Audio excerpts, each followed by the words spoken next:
Are these RFEs getting crazier and crazier or what? If you've recently received a request for evidence from USCIS, please keep watching this video. Hello, I'm attorney Lee Marvin, and I've been practicing law for over 20 years and specializing in immigration law for over a decade. My main office is in Grand Rapids, Michigan, but I help individuals and families from any state in the country and really any country in the world. So if you have questions, you know who to talk to.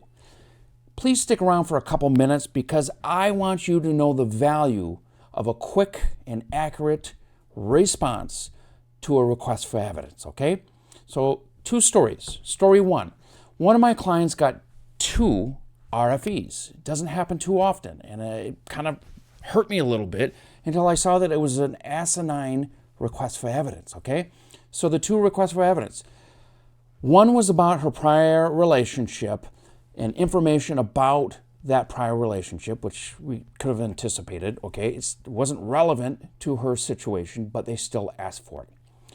The second was even, as relevant only if it applied, but it didn't apply. And it was public charge rules. So immigration was asking her to basically admit that she was subject to public charge rules when she wasn't, okay? We clearly indicated the information in the application that she was not subject to the rule, but they didn't like that answer. They said, admit to it or else. Not really, but they basically said, you need to admit that you're subject to this because we say you are, okay? So what happened?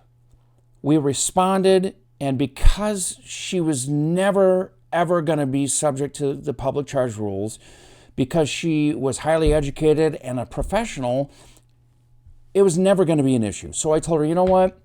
Let's just sign the piece of paper, admit that you're subject to the rule because they can't deny you or we can sue them, right?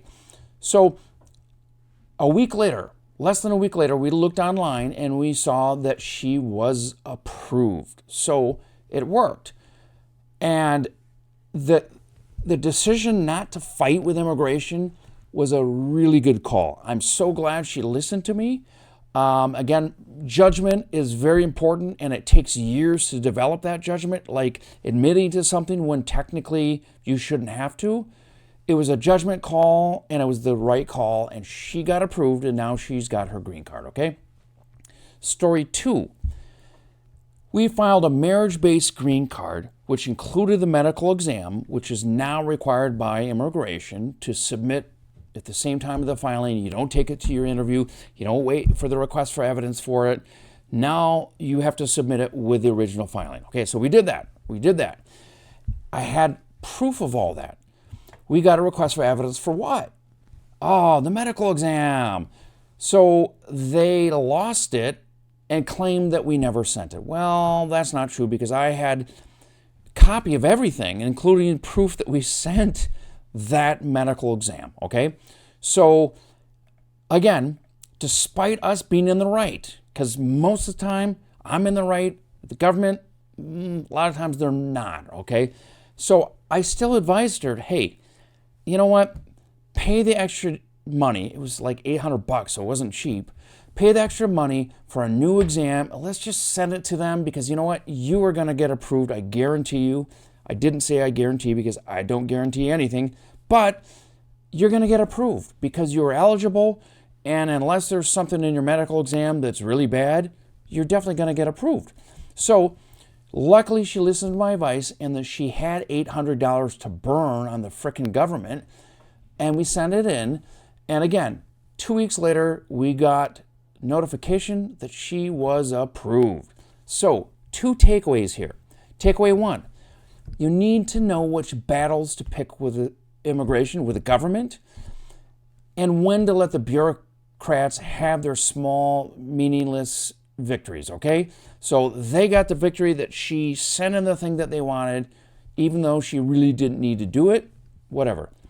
Takeaway 2, swift approvals, quick approvals will come from USCIS once they believe that you've timely and accurately responded to their demands or their whims, however you want to look at it. So don't delay when responding to a request for evidence. Send it as soon as you have all the right stuff and you're confident that you meet all the requirements, okay? So if you receive what seems like a nonsensical or repetitive request for evidence and you have questions about it and you want to speak directly to me, click the following link. If you like the information in this video, please subscribe to my channel and please click the notification bell so you get notified of future videos. But again, don't give up hope. You got to talk to the right people and file things the right way, and you're going to get your approval. Absolutely. Reach out to me because I want to help you succeed.